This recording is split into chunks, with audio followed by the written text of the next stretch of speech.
Alors ici, on va faire en sorte que les lignes soient dans le prolongement l'une de l'autre, chose qui a l'air d'être pas très importante, mais vraiment, il y a des gens qui font attention à ça. Et d'une manière générale, quand quelqu'un, même qui n'est pas spécialiste de l'infographie, voit un document, ça participe à la sensation de qualité.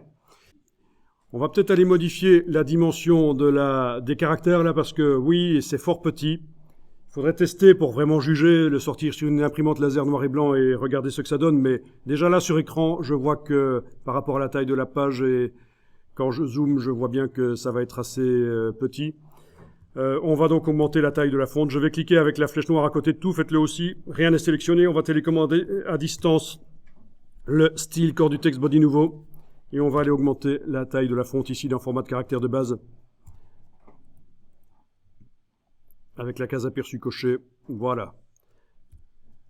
Alors, l'interlignage a été défini manuellement. Interligne, c'est pas, la valeur 19 n'est pas indiquée entre parenthèses, c'est pas un calcul que InDesign fait.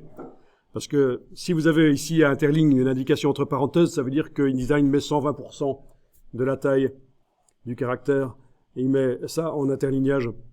Mais actuellement, l'interlignage est fixe, on l'a fixé à 19 points. Voilà. OK. Donc, vous pouvez évidemment mettre des virgules. Je vais peut-être essayer à 13,5. Touche tabulation sur le clavier pour valider ce que je mets dans un cartouche, bien sûr, comme dans tous les logiciels Adobe. Ben, gardons pour l'instant 13,5 de taille de police et 19 d'interlignage. Je vous rappelle que dans les logiciels Adobe, si vous voulez un bon résultat visuel au niveau des espacements entre les lettres, vous avez vraiment intérêt ici à être en crénage optique. D'origine, InDesign vous propose de crénage métrique et ce sera visuellement moins bon. Les espacements entre les lettres, on aura peut-être l'impression qu'il y a des trous dans les mots si vous êtes en crénage métrique, alors qu'en crénage optique, ça justement, ça positionne chaque lettre l'une par rapport à l'autre pour que visuellement ce soit correct.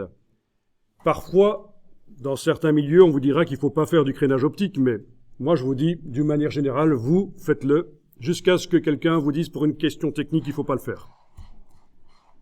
Bien, ok, 13,5 de taille de police Garamond, 19 d'interlignage. Vous n'avez pas exactement la même Garamond que moi, c'est peut-être pas le même éditeur de la police, puisque chez moi c'est Adobe Garamond. Est-ce que visuellement vous avez quelque chose qui ressemble à ça? Bon, super.